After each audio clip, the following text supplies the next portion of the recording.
Nandito tayo sa Spanish. So, ito yung park. Pinaka-park. So, ayan, uwi na tayo.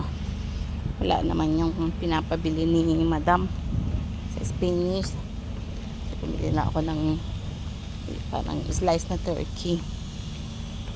Okay. So, ayan. Bison siguro. Gaganda na ito.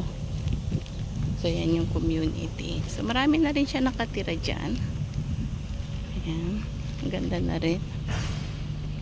So, maayos na. Yun lang, walking talaga siya. Okay. So, again, we need to tap yung ating meron dapat tayong tap natin. Yan, para mabuksan natin ang pinto. Yan. Kasi pag hindi tayo makakapasok. Yan, sira na siya. Okay, then, lakad na naman tayo dito. Kailangan mag-ubay tayo sa pedestrian. Lakad sa pedestrian, yan. And then, okay, yan yung sabi kong pool, yung park. So, malaki siya, no? Then, dito yung sa atin. So, grabe dito. Yan. Kita nyo yan, bawat poste may mata. No? Marami siyang mata. Bawat poste doon, maraming mata. So, maganda para at least alam nila kung paano yung mag-monitor dito. No? Daming mga camera sa bawat poste para makita nila yung come and go. Yung mga, yan, mga bata. Lalo pagka may accident, diba? So, yan. So, marami siyang mata. Nakaanggulo. Yan. So, very safe dito sa community na to.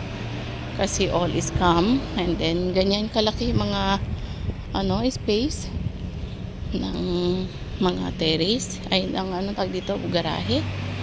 Yan. So, depende na sa'yo kung paano mo iayos sa loob. No? Sana all, no? Ganyan sa Pilipinas, maganda. Thank God naman.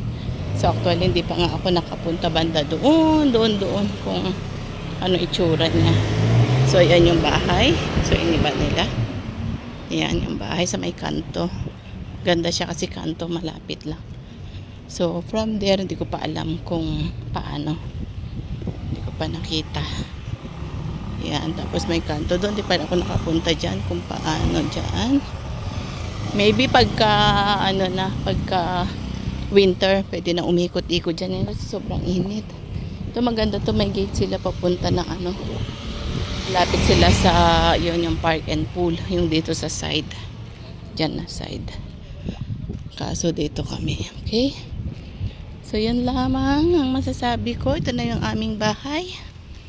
Yan. Diyan na tayo ngayon. Pinapaayos yung garahe. Yung garden. Pinapaayos. Para gumanda. Yan yung sa taas niya. Yan. Okay. So, muli. Gandang